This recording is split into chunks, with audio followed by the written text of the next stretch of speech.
साहित्य निधि में सुनिए राजेंद्र यादव जी की लिखी हुई उनकी एक प्रसिद्ध कहानी टूटना। भूमि गोडसे ने जिस दिन गांधी जी की हत्या की उसके तीसरे रोज के एक छोटे से समाचार ने देर तक या कहूँ आज तक मेरा ध्यान बांधे रखा। जिला के कस्बे के दरोगा अताउल्ला खान ने गोली मारकर आत्महत्या कर ली। उसका ख्याल था कि गांधी जी को सजा देने का ये हक सिर्फ उसे ही था। कहते हैं कि 1.5 वर्ष बाद ही दरोगा को रिटायर होना था। Shri N Kishore Verma, general manager, Bijaria industries group limited, 10th floor. पता एकदम सही था। पलट कर देखा, लिफाफा जहाँ चिपका था वहाँ मैला हो गया था। हाथ में पेपर नाइफ लिए ही ऊपर रोशनी में उठाया, किधर से फाड़ा जाए कि खत न फटे। अंदर कहीं जगह खाली नहीं थी। कुछ तय करे न करे कि टेलीफोन बजा और कोई चीज़ करंट की तरह तड़प कर खून में दौड़ा गई। पते के ऊपर लाल स्याही से लिखे पर्सनल पर निगाहें टिकाए, हाथ का पेपर नाइफ उस पर आड़ा रख दिया। वो खुद भी जब पान सनी जीभ से लिफाफे का गोंद गीला किया करता था तो चिपकाने पर लाल धारी उभर आती थी। हालांकि लीना को कभी भी उसकी ये हरकत, लीना का बाप कहता गंवार। वही टेलीफोन है क्या? ऑपरेटर ने बताया कि दिल्ली की ट्रंक लाइन मिल गई है। अनजाने ही एक दराज जरा सी खोलकर जूता टिकाया और रिवॉल्विंग चेयर पर पीछे झोंक लेकर hello good morning mister Burton के साथ जब बातें की तो दिल धड़ धड़ कर रहा था। घबराहट को तो ये सोचकर जीत लिया कि ऐसी आखिर क्या बात है। बड़े बड़े गवर्नर वायसरायों से दीक्षित जब ऐसे रौब से बात कर सकता था तो वो क्यों नहीं कर सकता।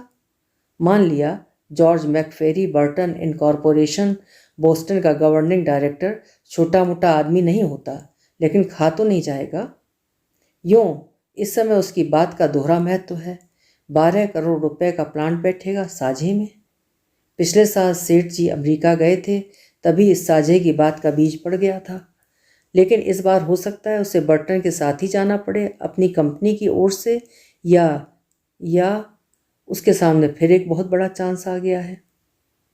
ऊपर से किसी तरह या right but you see mister Burton के साथ अपनी बात करता रहा, लेकिन टाई की नॉट टटोलती उसी उंगलियां कांपती रहीं। 6 मिनट बाद जब उसने सो काइंड ऑफ यू कहकर लाइन काटी तो माथे पर भाप जमाई थी, लेकिन चेहरे पर संतोष था। पीछे कुर्सी की पीठ पर लटके कोट की जेब से रुमाल निकालकर मुंह पर फेरा। एक घूंट पानी पिया। दीक्षित साहब अपने को लाख खुदा लगाते रहें, इस आदमी से बातें करें तो नानी याद आ जाए। पिछले हफ्ते बर्टन कलकत्ता आए थे। लीग ऑफ कॉमर्स की मीटिंगें, दुनिया भर के कॉकटेल्स डिनर्स का इंतजाम उसने ही तो किया था। बीच बीच में व्यावसायिक बातें भी होती रहीं। उस खुर्राट तेज और अनुभवी व्यवसायी के सामने उसी धैर्य और स्तर से टिके रहना सचमुच कम कौशल और कॉन्फिडेंस की बात नहीं थी। हर क्षण नर्वस हो जाने का खतरा रहता। ये सही है कि सारे आदेश सेठों के थे और वो उनका नौकर था, लेकिन एक आध मीटिंग पार्टी में उपस्थित हो जाने के अलावा उन्होंने किया ही क्या।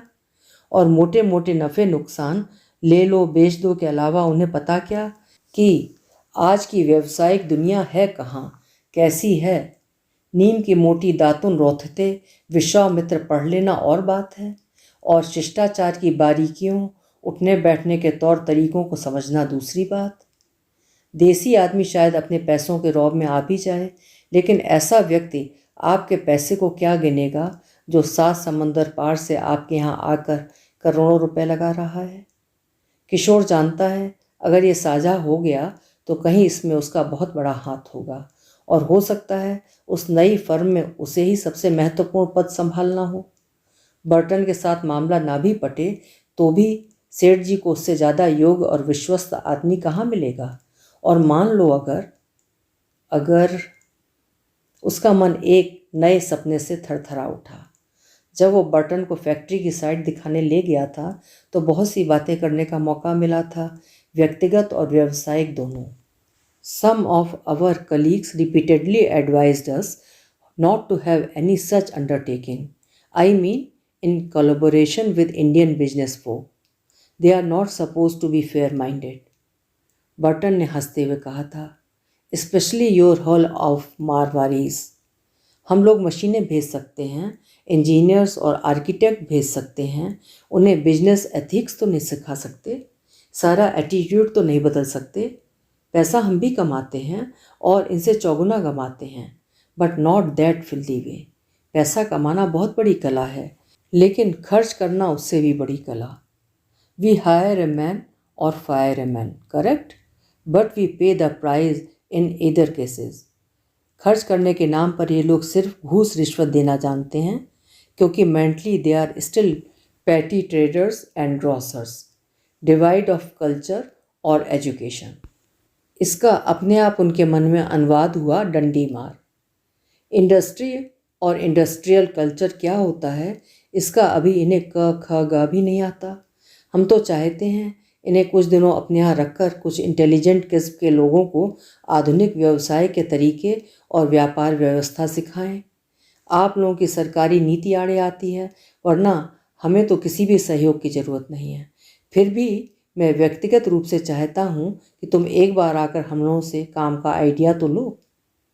बर्टन ने ये सारी बातें उसे बहुत विश्वास में लेकर मजाक का पुट मिलाकर दोस्ती का वास्ता देते हुए टुकड़ों टुकड़ों में कही थी, लेकिन किशोर को सारा रवैया पसंद नहीं आया था, जैसे साला दान कर रहा हो। इस तरह की भीतरी और बाहरी प्रतिक्रियाओं के बावजूद वो उनके पीछे छिपे आशय को भी समझ रहा था।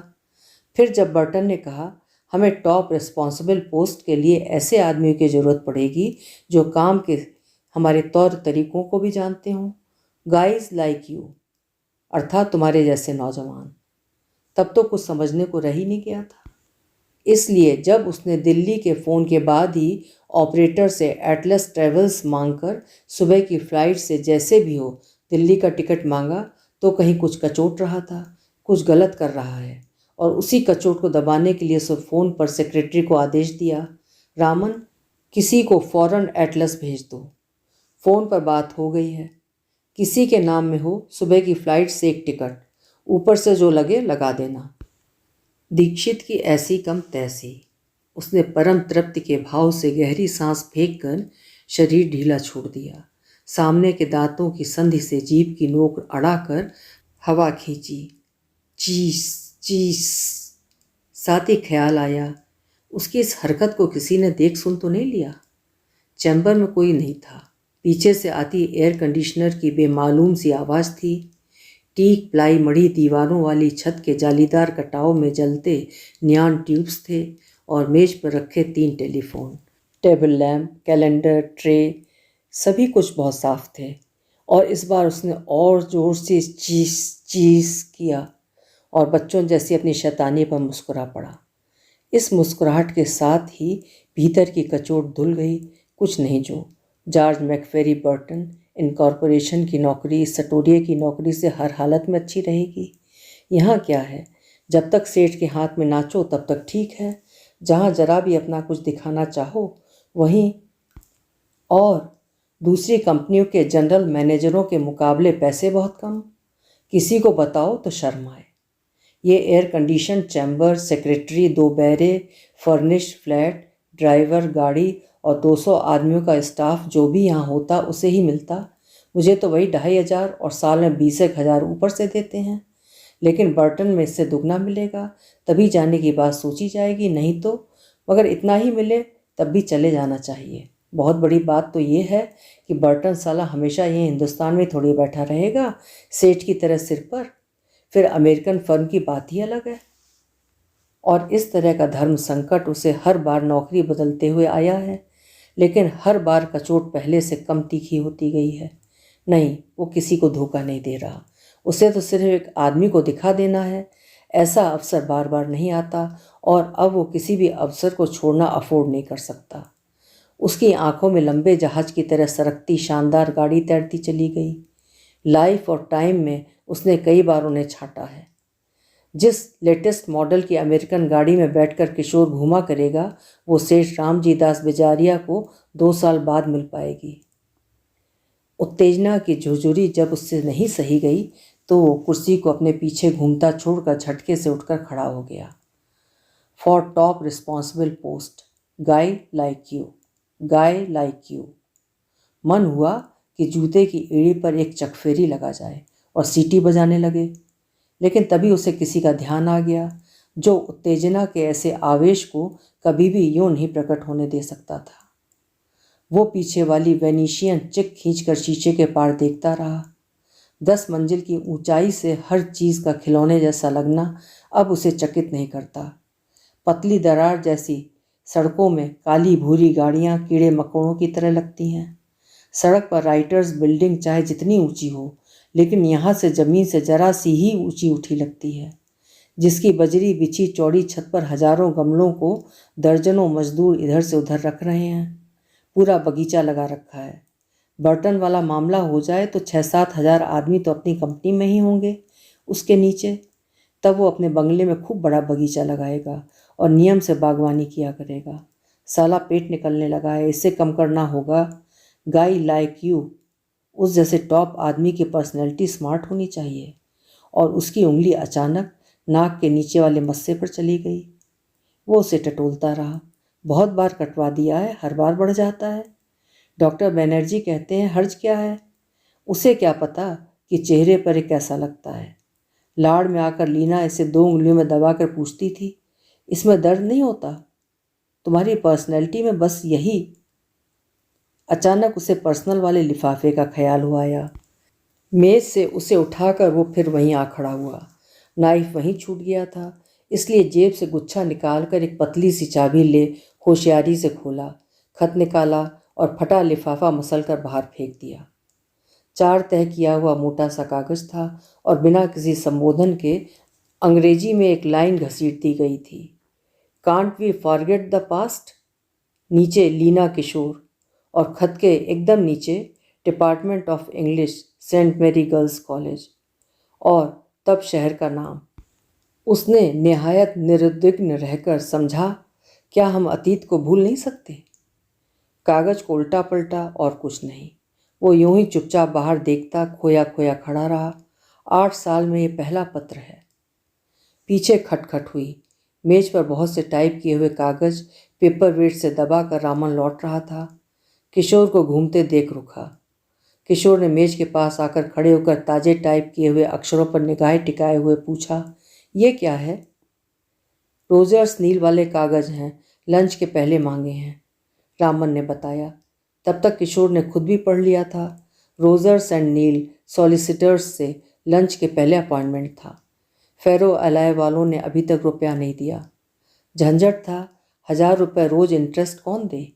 बैंक बिजारिया इंडस्ट्रीज से मांगता था, लेकिन जब अलाय वालों ने पेमेंट ही नहीं किया तो इंटरेस्ट भी उन्हीं के जिम्मे जाएगा। सारी चीज़ें उसके दिमाग में झटके से आ गईं। ओह हाँ, मेरे तो दिमाग से ही उतर गया था। और वो कागजों को गौर से देखता रामन द्वारा घुमाकर सीधी की गई कुर्सी पर बैठ गया। घड़ी देखी, 1 घंटा है। सारे कागज इसी बीच तैयार हो जाने हैं। क्या? जैसे रामन ने नीचे पड़ा कागज उठाकर बहुत धीरे से मेज पर रखा, किशोर चौंक कर पूछ बैठा। असल में भूल ही गया था कि रामन अभी तक वहीं है। कागज पर निगाह गई, अरे लीना वाला खत है। शायद खिसक कर नीचे गिर गया था। रामन ने पढ़ तो नहीं लिया। फौरन बोला, तुम चलो, रोजर्स नील के यहाँ शिपिंग क्लेम वाले कागज़ों का भी ख्याल रखना। और जब रामन ने दरवाज़ा खोला तो कुछ सोचते हुए धीरे से कहा, और सुनो। फिर कई सेकंड याद करता रहा कि उसे रामन से क्या बात कहनी थी। हाँ, वो एटलस में भेज दिया क्या किसी को? जी। बिना रामन का जवाब सुने मोटे फ्रेम का चश्मा नाक पर चढ़ाकर हाथ में खुला कलम लिए वो टाइप किए हुए अक्षरों को गौर से पढ़ पढ़ कर दस्तखत करने लगा था। अब जानती है ना कि मुझे 4-4.5 हजार महीना पड़ता है। Can't we forget the past. अब तो भूलने की बात आएगी ही। ट्रेन ट्रेन टेलीफोन बजा। उसने बिना उधर देखे हाथ बढ़ाकर टटोलते हुए चोंगा उठाया। किशोर। 5:30 आ रहे हो ना? क्राउन इंश्योरेंस का गर्ग था। कहाँ? किशोर सचमुच भूल गया था। प्रिंसेस और कहाँ? गर्ग झुंझला उठा। अजीब आदमी हो यार, आज तो बहुत ही फंसा हूँ। तेरा हमेशा यही रोना रहता है, गर्ग झुंझला उठा। अच्छा यार, तू जनरल मैनेजर हुआ, हमने मिसेस लालचंदानी को भी बुला लिया है। I am understaffed. जानता हूँ मारवाड़ी कंसर्न है ये, क्या करूँ, अपनी चिट्ठियाँ तक देखने की फुर्सत नहीं मिलती। उसे लीना के खत का ध्यान आ गया। अच्छा, यू डोंट माइंड, मैं ज़रा लेट हो जाऊँगा। ओ यस। गर्ग खुश हो गया। तुझसे यार एक सलाह करनी थी। मिसेस लालचंदानी की बहन वाला ही चक्कर है। तुझसे कहा था अपने दफ्तर में रख ले ऑपरेटर कम रिसेप्शनिस्ट। मुझे और पिटवा। सचमुच की लड़की की तो बात दूर है, जानता है, यहाँ लड़की की तस्वीर तक नहीं लगती। फिर जैसी बड़ी बहन है वैसी छोटी भी होगी। उसने मजाक तो कर दिया, लेकिन ख्याल आया मान लो ऑपरेटर टेप कर रहा हो जनरल मैनेजर साहब। उसे इस गर्व का तू करके बात करना भी पसंद नहीं है, लेकिन आज कुछ कह भी नहीं सकता। पुराना दोस्त है, जब उसे कुल जमा 600 रुपये मिलते थे तब का, इसलिए वो खुद गर्ग से बहुत ही इज्जत से बात करता है, लेकिन कमबख्त हिंट ही नहीं लेता। कहीं दीक्षित के सामने। अचानक फ़ोन पर उसकी आवाज़ कड़ी और सख्त हो गई और वो सामने वाले कागजों को पढ़ता हुआ हाँ हूँ के संक्षिप्त उत्तर देता रहा। गर्ग को लालचंदानी को लेकर कहीं जाना था, इसलिए किशोर की गाड़ी की ज़रूरत थी 2 घंटे के लिए। उसे ख्याल भी नहीं कि कब उसने कहा, ये सब तो शाम को सुनेंगे, लेकिन आई कांट बिलीव, मुझे विश्वास नहीं होता कि उस जैसी जिद्दी औरत ऐसा लिखेगी। कौन कौन? गर्ग चौंक कर बोला, कौन ऐसा लिखेगी? अचानक किशोर ने जीभ काट ली। फौरन बोला, सॉरी, ये एक साहब यहाँ बैठे हैं, उनकी बात का जवाब दे रहा था। अच्छा, तो शाम को मिल रहे हैं। और उसने झट फ़ोन रख दिया। गजब हो गया ना, क्या बात मुंह से निकल गई। एकदम सामने बैठे साहब की बात न सूझती तो यही प्रत्युत्पन्नमति ही तो उसे यहाँ ले आ सकी है। कोई दूसरा होता तो हाथ पांव फूल जाते। चीस चीस। उसने दराज खोलकर पाइप निकाला, कागजों पर निगाहें टिकाए टिकाई तंबाकू भरी और दांतों में दबाकर जलाने लगा। ये पाइप उसे बर्टन ने दिया था। तभी बैरे ने आकर धीरे से एक चिट सामने रख दी। भेज दो। बैरा चला गया तो ख्याल आया कि जनरल मैनेजर को एकदम किसी को नहीं बुलाना चाहिए, लगेगा भीतर खाली बैठा था। चिट के नाम के आगे जयंत और बिजनेस के सामने बाय अपॉइंटमेंट लिखा था। इसका तो उसे ख्याल ही नहीं कि आज का समय दिया था। चिट रखी तो रामन का पेपर वेट से दबाया गया खत सामने था। Can't we forget the past. जल्दी से मोड़कर पीछे लटके कोट की जेब में डाल लिया, हर बार सामने पड़ जाता है। Good morning sir. डरते डरते से एक नवयुवक ने इस तरह प्रवेश किया मानो खेल शुरू हो जाने के बाद किसी ने सिनेमा हॉल में कदम रखा हो, टटोलते हुए। पाइप बुझ गया था। उस पर जली माचिस छुआए 3-4 बार सांस खींचते खींचते किशोर ने धीरे से हिलाकर नमस्कार की स्वीकृति दी और एक हाथ से बैठने का इशारा किया। जी, वो फर्नीचर वाले कोटेशंस लाया हूँ। सिर झुकाकर ब्रीफकेस से कागज़ निकालते निकालते जयंत बोला। वो ऑफिस के फर्नीचर के डिज़ाइन, नक्शे और दाम बताता रहा। गेहुआ दुबला सा नवयुवक, हैंडलूम की टाई, टेरिलीन की आसमानी कमीज, काली पतलून। पाइप के कश लगाता हुआ किशोर कभी उसके पीलापन लिए हुए संवारे बालों को देखता और कभी दाहिने हाथ में पड़ी लोहे की अंगूठी को, जिसमें नग की जगह स्फिंक्स का चेहरा बना हुआ था। परसों किशोर को जयंत अपनी पत्नी के साथ न्यू मार्केट में मिल गया था। भरे शरीर की सुंदर हंसमुख युवती थी। जयंत के हाथ में पैकेट थे और माला के पास पर्स। परिचय हुआ। उसे जयंत का साफ सुथरा शिष्ट तौर तरीका शुरू से ही पसंद है। माला के परिचय के बाद ही लगा जैसे जयंत से उसे स्नेह भी हो। पता नहीं कैसे उसे भ्रम हो गया कि माला को बैडमिंटन खेलना पसंद है और उसे क्रीम खाने का शौक है। जयंत के बढ़े हुए हाथ से कागज़ लेकर लापरवाही से पूछा, how is your missus? Fine, thank you. Jayant ने पिन कुशन से पिन खींचकर 2 कागज़ पिन किए और सामने सरका दिए। एक स्कूल में पढ़ाती है, म्यूज़िक। क्यों, मॉडर्न रेनोवेटर्स तुम्हें ठीक से पैसे नहीं देते क्या? उसे खुद आश्चर्य हुआ कि वो ये सब क्यों पूछ रहा है, लेकिन ऑफिस टू ऑफिस चक्कर लगाने का काम उसे पसंद नहीं है। अचानक जयंत की आंखों में एक चमक आई। आपके यहाँ यदि कभी कोई जगह हो तो? किशोर को एकदम काम और समय का एक साथ ही ख्याल आया। दस्तखत करने से पहले कोने में कुछ लिखता हुआ बोला, जरूर। फिर सोचने लगा, बर्टन वाली कंपनी में जयंत को लिया जा सकता है। उसे जयंत पसंद भी है, ज़रूरत तो पड़ेगा ही। I like you. तुम्हारी मिसेस बहुत अच्छा गाती है क्या? जाने क्यों उसके मन में आया कि कभी जयंत की पत्नी को एक खूबसूरत रॉ सिल्क की साड़ी भेंट देगा। जी हाँ, जयंत ने गदगद होकर कहा, आपको एक बार हम लोग बुलाएंगे, दो एक बार रेडियो पर भी प्रोग्राम हुआ है। Doesn't she hate you? जब तक वो सचेत हुआ वाक्य उसके मुंह से निकल चुका था। उसने जल्दी से बुझे पाइप से दो एक कश खींचकर कहा, आई मीन योर वर्क। तुम ये फर्नीचर और दूसरी चीज़ों के एस्टीमेट देते फिरते हो, उन्हें बुरा तो लगता ही होगा। जी जी, मैंने बताया ना, बहुत पसंद तो नहीं है। बात यह है जी, उसके घर वाले जरा से अच्छे खाते पीते लोग हैं, सो उसे कहीं मेरे काम से संकोच होता है। लेकिन जयंत का चेहरा देखकर ही किशोर को लग गया कि बात संभली नहीं है। उसे आश्चर्य और अफसोस होता रहा कि कैसे वो बात उसके मुंह से निकल गई। क्या हो गया उसे? जयंत की बातों के जवाब में हाँ हूँ करके उसने जल्दी से दस्तखत किए, फिर झटके से बैरे की घंटी बजाकर उठते हुए बोला, माफ़ करना जयंत, इस वक्त जल्दी में हूँ। मुझे लंच से पहले ही रोजर्स नील के यहाँ जाना है।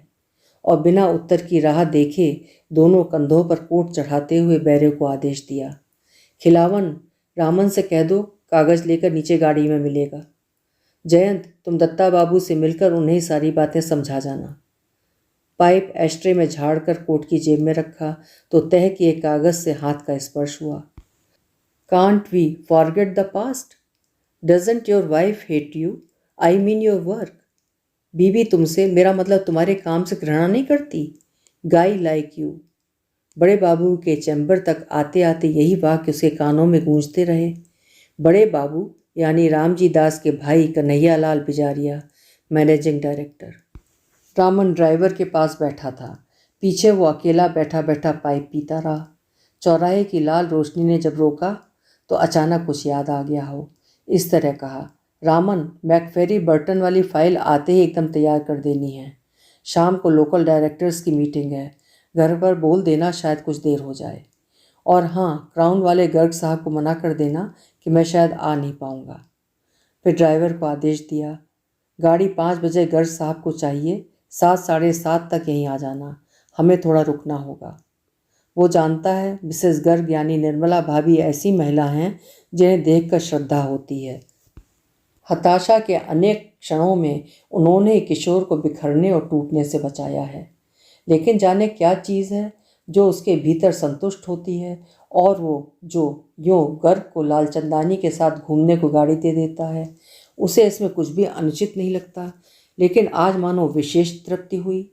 उसने रामन से मजाक करना चाहा, इस उल्टे सीधे टाइम से तो तुम्हारी पत्नी खासी बोर हो जाती होगी। हो सकता है उस बेचारी ने आज कोई प्रोग्राम बना रखा हो। वो जेब से डायरी निकाल कर कुछ देखता रहा। तुम्हारी पत्नी को देर से जाने पर शक नहीं होता? उसे लगा जैसे उसने ये वाक्य मजाक में रामन से कह दिया हो, लेकिन कहा नहीं था, सिर्फ सोच कर रह गया था, क्योंकि प्रतीक्षा के बाद भी रामन की ओर से कोई जवाब नहीं आया। ऐसा मजाक तो कभी कर ही नहीं सकता। तंबाकू भरने के लिए पाउच को दोनों जेबों में देखा तो लगा सुबह से जिस चीज़ को टाले जा रहा है वो जूते की कील की तरह और बाहर निकल आई है, अधिक गहराई में छेदती है। क्लब के पोर्च से जब किशोर की वैनगार्ड घूमकर बाहर निकली तो वाइट लेवल के 5-6 पैग नसों में तैर रहे थे। सड़क तनी हुई डोरी की तरह हवा से थरथराती लगती थी। लेक के बीच से गुजरते हुए एक अंधेरी सी जगह में अचानक गाड़ी ठिठक गई। स्टीयरिंग को दोनों हाथों से पकड़े देर तक वो यूं ही शून्य सा देखता रहा। फिर झटके से चाबी खींची, बाहर आया और फटाक से दरवाज़ा बंद करके एक बेंच पर आ बैठा। लगातार कोई चीज़ कानों में सन सन गूंज रही थी, ठीक वैसी ही आवाज़ जैसी रेल की सुनसान पटरियों के किनारे खड़े टेलीग्राफ के खंभों में गूंजती है। वो महसूस करता रहा, सुबह से ही एक सवाल उसके आसपास मंडरा रहा है। लीना ने 8 साल बाद उसे क्यों लिखा? सुबह जब उसे लीना का खत मिला था, सायास पूर्वक उसने कुछ नहीं सोचा था, कुछ भी नहीं।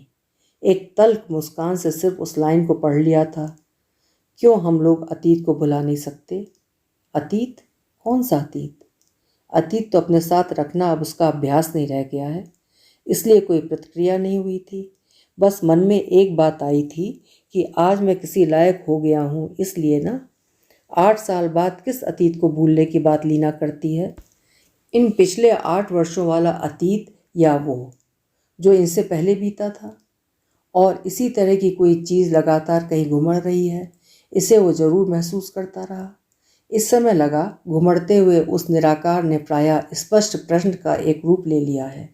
आखिर उसने क्यों लिखा? उस जिद्दी, दम्भी, उद्धत, स्वाभिमानी औरत ने कितनी मुश्किल से अपने को ये पत्र लिखने को तैयार किया होगा, ये सिर्फ किशोर ही महसूस कर सकता है। हो सकता है इन पिछले 8 वर्षों में रात दिन लगातार वो अपने आप को इस बात के लिए ही तैयार करती रही हो, इस एक लाइन को लिखने के लिए। और क्या इस एक लाइन को कुछ यूं ही से ढंग से लिखकर वो कहीं अपना ही पलड़ा तो भारी नहीं रखना चाहती? लेकिन उसका पहल करके पत्र लिखने के धरातल तक उतर आना ही क्या, और क्या वो स्वयं इसी की आशंका भरी प्रत्याशा नहीं कर रहा था? ऐसा नहीं कि खुद किशोर के मन में हर दिन कम से कम एक बार ये बात ना आती हो कि बहुत हुआ, अब वो लीना को लिख दे। लेकिन हर रोज़ किसी ने उसका हाथ पकड़ लिया, या कहो जिसने उसका हाथ पकड़ा हुआ था उसकी शक्ति का वो प्रतिरोध करता रहा। Old man and the sea film का एक दृश्य इन 8 वर्षों में हजारों ही बार उसके सामने आया। शराब खाने में बूढ़ा मेज पर कोहनी टिकाए किसी से पंजा लड़ा रहा है।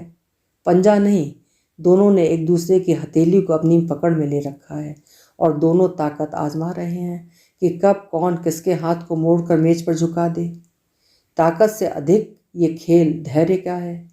एक सीमा पर आकर शक्ति रुक जाती है और धैर्यपूर्वक दूसरे की हिम्मत टूट जाने की प्रतीक्षा चलती रहती है। कभी कभी उसे लगता है दूसरा हाथ लीना का है, लेकिन अक्सर प्रतिरोध के रूप में जिसका हाथ वो महसूस करता रहा है उस व्यक्ति का सिर्फ नाम सामने है। चेहरा आज स्पष्ट याद नहीं आता। अनेक चेहरों में वो इतना घुल मिल गया है कि लगता है उस तरह का कोई चेहरा कभी था ही नहीं, और ये संघर्ष निरंतर उस निराकार चेहरे वाले व्यक्ति से चल रहा है। दांत भींचे, सांस रोके दोनों प्रतीक्षा कर रहे हैं कि पहले किसकी नसें ढीली पड़ती हैं। लीना से वो 8 वर्षों से नहीं मिला और अब तो इस स्थिति को स्वीकार कर चुका है कि आगे मिलने की आवश्यकता भी नहीं है। लेकिन ताकत आजमाती पसीने से पसीजी एक सख्त हथेली का स्पर्श एक पल को भी उसकी चेतना से ओझल नहीं हुआ। सुबह शायद उसे खुशी ही हुई थी, एक निर्दय खुशी कि खट की आवाज़ के साथ उसने लीना के हाथ को मेज पर झुके हुए पाया है। फिर लगा वो हाथ लीना का नहीं, एक दूसरा सख्त हाथ है। सुबह की निष्करुण क्रूर प्रसन्नता का सुख सांझ तक धीरे धीरे अनजाने ही एक अजीब अवसाद में बदलता चला गया था, और वो अचेतन की एक आवेगमयी इच्छा से लड़ता रहा कि सुबह दिल्ली न जाकर प्लेन से सीधे लीना के पास जाए और उस हारी थकी जर्जर पराजिता को बाहों से उठा ले। लीना, मेरी लीना, मुझे माफ़ कर दो। कैसी हो गई होगी इन 8 वर्षों में लीना? जब वे अलग हुए थे तो वो 26 की थी, आज 34 की होगी। काले केशों में सफ़ेद धारियां उभर आई होंगी, चेहरे पर उम्र का पकाव झलकने लगा होगा, और शरीर फैल या सूख कर वो नहीं रह गया होगा जिसे वो अंग अंग सांचे में ढला कहा करता था। नहीं, अब उस हारी थकी टूटी प्रौढ़ा का सामना करने का साहस भी तो किशोर में नहीं है। अपराध आरोपती निगाहों से वो कैसे दो चार हो सकेगा? सचमुच बेचारी कहीं बहुत मजबूरी हो उठी होगी, वरना कैसे उसे ये पत्र लिख पाती। देर तक आंसू किशोर की गालों पर लुढ़कते रहे। लेक के पार किनारे किनारे रेल गुजर रही थी और उसकी रोशनियां पानी के भीतर सुनहरी कातर जैसी सरकती जा रही थीं। क्या वे लोग सच में ही दुर्भाग्य बनकर एक दूसरे की जिंदगी में आए थे? लेकिन सौभाग्य किसे कहते हैं, इसे जिंदगी में पहली बार किशोर ने उसी दिन जाना था जिस दिन लीना का हाथ अपने हाथ में लेकर कहा था, लीना, तुम एक बार अपने मुंह से कह दो। कहो लीना, देखो मेरे पास तुम्हें देने को एक प्यार भरे दिल के सिवा कुछ भी नहीं है। मुंह से लीना ने सिर्फ इतना ही कहा। सब कुछ शब्दों में कहकर ही बताया जाता है किशोर। किशोर को विश्वास नहीं हुआ था। लगा जैसे संसार की हर चीज़ अवास्तविक, अनरियल हो उठी हो। यूनिवर्सिटी के लड़के सुना सुना कर आपस में कहते, इसे कहते हैं छप्पर फाड़ कर देना। जिंदगी साले की ट्यूशनें करते, फ्रीशिप और स्कॉलरशिप के लिए इस मेंबर से उस मेंबर के यहाँ चक्कर लगाते भी थी, और आज देख लो क्या अकड़ कर असिस्टेंट कमिश्नर का दामाद होने जा रहा है। लेकिन बेटे, हाथी बांध तो रहे हो, उसे खिलाओगे क्या? हाथी नहीं, हथनी, सफ़ेद हथनी। जो इतना बड़ा जानवर देगा वो 2-4 गन्ने के खेत भी देगा ही। असिस्टेंट कमिश्नर इनकम टैक्स कहते किसे हैं, कुछ पता है? यानी किशोर साहब वहाँ खेत पर जाकर ही मढ़ैया डाल देंगे? खेत पर? और वो जो कमिश्नर साहब के 3-3 बुलडॉग बैठे हैं सो? मोनालिसा के भाई जमाई जी की वो खातिर करेंगे सीधे घर आकर ही। और जो है सो है, पर यार फांसा खूब। नोट्स तैयार करके पढ़ने के पार्टनर ये फ़ायदे हैं, समझे कुछ? तुम जिंदगी भर बैठे बैठे लाल स्याही से किताबों पर निशान लगाते रहना, कोई छमियाँ पूछने नहीं आएगी। घोटू राम का सिर कढ़ाई में और 5 उंगलियां घी में। कॉलेज लाइफ इंजॉय करनी है तो आदमी को चाहिए एक खूबसूरत सी कॉपी में नोट्स तैयार करके अलग रख ले। मगर डार्लिंग ये हुआ कैसे? बाप साले की आंखें हैं कि बटन? उसे टिपता नहीं है कि जो चुगत सारे दिन ट्यूशन करे, न जिसके सर पर छत हो न तले फर्श, वो क्या खिलाएगा बिटिया को? तिरिया हट मिस्टर लॉर्ड, तिरिया हट। लौंडिया बिना खाए पिए सत्याग्रह पे पड़ी रहे तो बोलो, बाप बेचारा क्या करे? अरे जनाब, करे क्यों नहीं? मर्द बच्चा हो तो हंटरों से वो ठुकाई करे कि सारा रोमांस फाख्ता हो जाए, और इन मजनू साहब को तो यूं चुटकियों में उड़ा दे, कटवा के बहा दे रातों रात। क्या मजाल जो किसी को सुराग लग जाए जरा भी। हिम्मत होनी चाहिए मिस्टर, हिम्मत। हिम्मत तो भाईजान किशोर की माननी पड़ेगी। नॉनसेंस। उसकी तो आज भी हिम्मत उस बाउंड्री में घुसने की नहीं होती। वो तो हमारी मोनालिसा ही सब कर रही है। हाय मोना, तेरी ये दुर्दशा। इन फिक्रों और कहकहों के बीच किशोर भले ही अपने को हीरो के रूप में देखने लगा हो, लेकिन ये सच है कि लीना की दृढ़ता और साहस के आगे कहीं वो अपने को बहुत छोटा और नमित महसूस करता था। और इसमें भी झूठ नहीं कि शादी हो चुकने के बाद वाले दिन तक असिस्टेंट कमिश्नर दीक्षित के बंगले के फाटक का बिवेयर ऑफ डॉग के ऊपर वाला कुंडा खोलते उसका दिल धड़ धड़ करने लगता था। अल्सेशियन कुत्तों के डर से नहीं, लीना के भाइयों के डर से भी नहीं, बल्कि दीक्षित साहब की नज़रों के डर से। खून को जमा देने वाली उन ठंडी निगाहों के सामने पढ़कर वापस आ सकने लायक शक्ति भी उसमें रह जाएगी या नहीं? आज तो लगता है जो कुछ उन दिनों हुआ, किशोर उन सबका मात्र तटस्थ दर्शक था। शादी दीक्षित साहब के यहाँ नहीं हुई थी, कोर्ट में। इसके पहले और बाद ट्रेजिडी और फार्स 2 नाटक हुए थे। यानी शादी से पहले मार डालने, उस लफंगे को कहीं का न रखने और 5 दिन भूखे रहने, कमरे में बंद करके सड़ने देने का नाटक हुआ, जिसके अंतिम अंक में एक दिन किशोर ने लीना को अलग सुबह अपनी कोठरी के दरवाजे पर खड़े पाया, बदहवास खाली हाथ। अपने घर रहने आई हूँ। कितनी मुश्किल हुई है निकलने में कि बस अब कोई हमारा क्या कर सकता है। कानूनन हम लोग पति पत्नी हैं। और किस तरह भाड़ में जाओ के अंदाज में सब दिखावा करना पड़ा। किस तरह मसूरी के एक होटल में डबल बेडरूम का इंतज़ाम करके उन्होंने 2 ट्रेन टिकट किशोर को दिए, और स्टेशन पर जब अपनी बेटी को विदा किया तो सख्ती के मुखौटे का मोम पिघल आया था। उनकी आंखों में नमी तैर आई, लेकिन एक तनाव बना रहा, और उदासीनता का अभिनय करता किशोर गर्दन अकड़ाए अपने और दूसरों को विश्वास दिलाता रहा। वर्ग की दीवारें आखिर मनुष्यों की भावनाओं को कितने दिनों और कुचलेंगी लेंगी? आदमी ही तो है जो इतिहास को बनाता और बदलता है। प्रतिष्ठा धन की, जाति की, पोजीशन की प्रतिष्ठा हम लोगों के भाग्य की निर्णायक क्यों हो? लेकिन ये सारे घिसे पिटे वाक्य वातावरण में व्याप्त अपमान के डंक से उसे अछूता नहीं रख पाते थे। पापा ने कुछ नहीं दिया, देने की बात भी नहीं थी, और किशोर इसकी उम्मीद भी नहीं कर रहा था। लेकिन स्टेशन पर यह मौन आश्वासन भी टूट गया।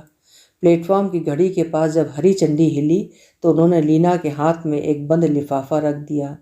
इसे बाद में देखना। गाड़ी चली तो किशोर को लगा कि दीक्षित साहब न तो उससे हाथ मिलाना चाहते हैं, न आंखें। वे यूं ही खोए खोए से सख्त चेहरा किए एक ओर खड़े रहे, और उससे नहीं, लीना से उखड़े उखड़े बोलते रहे। स्टेट एक्सप्रेस का डिब्बा एक हाथ से दूसरे हाथ की यात्रा में मानसिक उत्तेजना प्रकट करता रहा। गाड़ी चली, लिफाफा खुला। लीना के नाम 5,000 का अकाउंट पे ही चेक था। पहली चीज़ किशोर के दिमाग में टकराई, सिर्फ 5,000? फिर लगा ये 5,000 रुपयों का नहीं, 5,000 अविश्वासों का चेक है। जिस आदमी के साथ तुम जा रही हो उसके साथ कभी भूखी मरने लगो तो इन रुपयों से काम चला लेना। किशोर का चेहरा पढ़कर लीना समझाती रही, पापा बेहद कट्टर सिद्धांतवादी आदमी हैं। वे कहते हैं कि झूठे दिखावे और रुपए की बर्बादी से क्या फ़ायदा। जो रुपए देना है वो सीधे ही क्यों ना दे दिया जाए, बजाय इसके कि वे हमें कोई उल्टी सीधी चीज़ दे देते और हमें पसंद ना आती। क्या ये ज़्यादा अच्छा नहीं है कि हम अपनी ज़रूरत की चीज़ खरीद लें? वो कुछ नहीं बोला। अपने जुखाम को बार बार रुमाल में साफ कर कर के रखते और स्टेट एक्सप्रेस का टिन हाथ में लेकर बात करते दीक्षित साहब की आकृति ही उसके सामने घूमती रही। 11-12 साल हो गए। उस आकृति की रेखाएं अब अलग अलग लोगों के चेहरे में समा गई हैं और उसे ज्यों का त्यों याद कर लेना भी उसके लिए संभव नहीं रह गया है। लेकिन उस दिन वाला प्रभाव आज भी दिमाग से नहीं जाता। मुंह की ओर बढ़ता सिगरेट वाला हाथ और सांवले होठों का उसे पकड़ने के लिए व्यग्र हो आना, बाईफोकल चश्मे से बात जैसी तेज आंखों का झांकना, सुप्रीम कॉन्फिडेंस और हर चीज़ को आर पार भेद कर उसको जाने बैठे होने का दंभ, सब मिलाकर एक ऊंचाई पर खड़े हिकारत से नीचे देखते व्यक्ति की ललकारती भंगिमा मनी मन दांत भींचकर किशोर ने सोचा, साला शक्ल से ही टोडी बच्चा लगता है। हमारी सरकार ने इन लोगों को रिटायर क्यों नहीं किया? फिर एक दूसरा शब्द दिमाग में आया, ब्यूरोक्रेट्स। हवा ठंडी थी। खाना खाकर दोनों बाहर निकले थे और कुलड़ी मॉल पार करके रिक्शा स्टैंड के सामने ही दीवार पर जरा एक और हटकर बैठ गए थे। अंधेरे में जगमगाती बत्तियों की आड़ी तिरछी मालाएं टूट टूट कर नीचे उबड़ खाबड़ अंधेरे में चली गई थीं। किंग क्रेंग के गुच्छे के बाद बस कहीं कहीं बत्तियां सड़क का आभास देती थीं। नीचे बहुत दूर हल्के उजास को देखकर लगता था वहाँ देहरादून है। कभी कभी मैं सोचता हूँ लीना, 3 दिनों से घुमड़ती बात को किशोर शब्द देने की कोशिश कर रहा था। कहीं हम दोनों से कुछ गलत तो नहीं हो गया? लाइब्रेरी चौक वाले मंडप को देखता रहा। लीना की सारी दृढ़ता ने उसे डरा दिया था। जो लड़की अपने दबंग बाप की फिक्र ना करे वो सचमुच डरने लायक ही है। काले शॉल को एक बार खोलकर सारे कंधे ढकते हुए लीना सामने देखती बोली, देखो किशोर, मैं बच्ची नहीं हूँ। मैं जल्दी निर्णय नहीं लेती और जब एक बार निर्णय ले लेती हूँ तो उस पर टिकने की कोशिश करती हूँ। पापा को भी जानती हूँ और तुम्हें भी समझती हूँ। सब कुछ जानते बूझते हुए पूरे होश हवास में भी तुम्हारे साथ कोर्ट गई थी और सच कहूँ मैं इसे भी पापा की मेहरबानी ही समझती हूँ। उन्होंने इतना किया। मैं तो तुम्हारे यहाँ जब पहुँची थी तो इस सब का मोह छोड़कर पहुँची थी। जानती थी ये सब नहीं होगा। नहीं होता तो ज़्यादा अच्छा था। गहरी सांस लेकर उसने धीरे से कहा। लीना के स्वर की यह दृढ़ निर्णयात्मकता उसे अपने आप की विरोधी लगती है और अचानक उसे दीक्षित साहब की वो मुद्रा याद हुई आई जो उसे महसूस कराती थी मानो वो ज़मीन पर रेंगने वाला कीड़ा हो। खैर, जो हुआ सो हुआ। पापा को माफ़ कर दो। देखो, उनका सोचने का, दुनिया को देखने सुनने का, चलने चलाने का एक अपना तरीका है। शायद अब वे बदल भी नहीं सकते। कम से कम तुम उनका इसी बात का लिहाज कर दो कि मैं उनकी इकलौती लड़की हूँ, भाइयों में सबसे बड़ी। मेरी शादी वे सचमुच शौक से ही करना चाहते थे। लीना का गला भर्रा आया। यही जरा सी अटक इस समय आ गई है, वरना हम जानते हैं पापा के मन में तुम्हारे लिए कितनी इज्जत है। बहुत बार उन्होंने कहा है किशोर ईमानदार और मेहनती लड़का है। उसे देखता हूँ तो मुझे अपने दिन याद आ जाते हैं। और वो विस्तार से बताती रही। पापा खुद सेल्फ मेड आदमी हैं। चाचा ताऊओं ने तो हरी झंडी दिखा दी थी। खुद पढ़े, छोटे भाई बहनों को पढ़ाया, भाइयों को नौकरी दिलाई, बहनों की शादी की। आज जो कुछ है सिर्फ अपने बूते पर है। आपके संघर्ष को वे नहीं समझेंगे तो कौन समझेगा? इसलिए जानते हैं अभाव क्या होता है। शायद यही वजह है कि हम लोगों की किसी इच्छा को कभी अधूरा नहीं रखा। आधी रात को उठकर अगर हम लोगों ने कहा पापा ट्राइसिकल लेंगे तो आदमी दुकान खुलवा कर ट्राइसिकल लाया है। कहते थे मेरी इच्छाएं अगर अधूरी रह गई हैं तो मैं अपने बच्चों का मन क्यों मारूं। लीना का ये बहाव किशोर को किनारे पर अनभीगा खड़े छोड़ जाता है। और तुम आई भी हो तो एक ऐसे आदमी के साथ जिसने खुद कभी जिंदगी में नहीं जाना कि इच्छाएं पूरी होना किसे कहते हैं। भैया को 80-100 रुपये मिलते हैं, बच्चे हैं, बेपढ़ी भाभी हैं जिन्होंने मुझे माँ की तरह पाला है। माँ बाप का प्यार तो मैंने सिर्फ भैया में ही पाया है। इसलिए कभी कभी सोचता हूँ कि दोस्ती तक हम लोगों के संबंध ठीक थे, लेकिन आगे फिर वही बात। देखो, कोई भी लड़की जब ऐसे निर्णय लेती है किशोर, तो खूब आगा पीछा सोच लेती है। मुझे सभी तरह की ज़िंदगी जीने की आदत है। उसने किशोर का हाथ अपने हाथ में ले लिया। आज तो तुम्हारी लेक्चरशिप पक्की है ना, इसलिए एक आधार है। ये ना भी होती तब भी मैंने आने का निर्णय कर ही लिया था। अब हम दोनों के दुख सुख अलग कहाँ रह गए हैं। अरे मैं तो कहती हूँ इस साल मैं फाइनल किए लेती हूँ, फिर निश्चिंत होकर पीएचडी कर डालो। ये ट्यूशन और नोट्स तो तुम बंद ही कर दो, मैं भी कोई छोटी मोटी नौकरी ले लूँगी।